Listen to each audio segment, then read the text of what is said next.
Bonjour à toutes et à tous, bienvenue dans le deuxième épisode de votre podcast consacré aux plus grandes épidémies de l'histoire. Aujourd'hui, vous allez plonger dans la tragique période de l'apparition du choléra en France.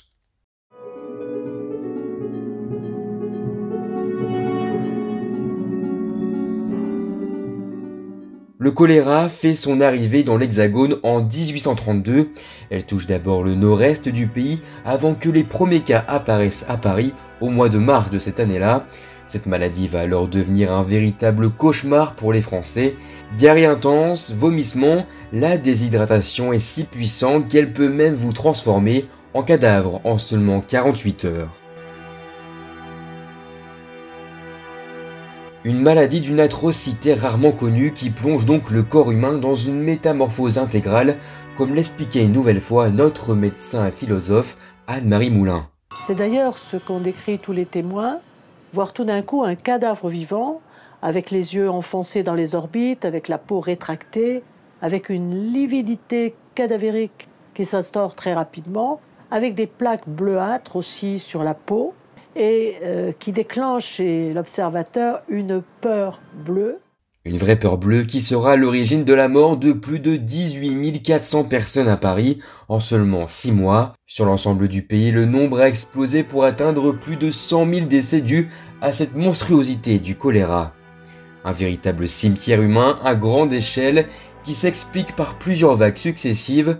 En 1834, la pandémie s'éloigne de la France avant de faire son retour en 1848 avec le vibrion cholérique, l'agent du choléra. Il se propage ensuite dans les départements du Pas-de-Calais, de la Somme et du Nord.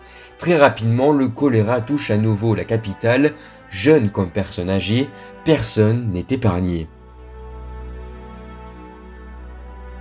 La médecine est alors mise à mal et est dans l'incapacité de freiner l'évolution de l'épidémie. Pourtant, dès l'arrivée du choléra en France, les autorités en sont certains.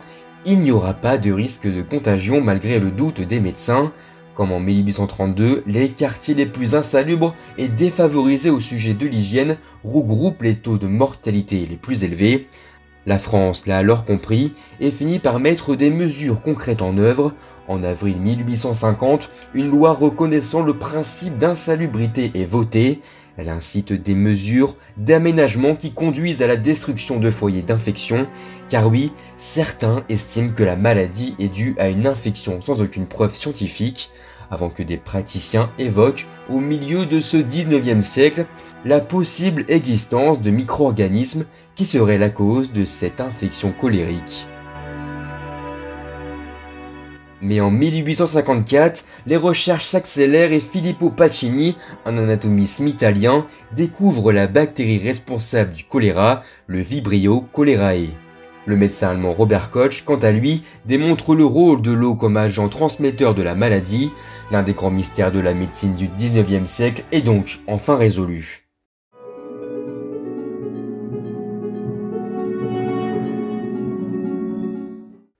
Mais cette épidémie continue encore aujourd'hui de sévir dans le monde. Au 15 mai 2024, 85 cas de choléra ont été signalés à Mayotte, un territoire qui fait face à des difficultés d'eau potable et courantes. La France n'a donc pas encore dit adieu à l'une des épidémies les plus dévastateurs de son histoire.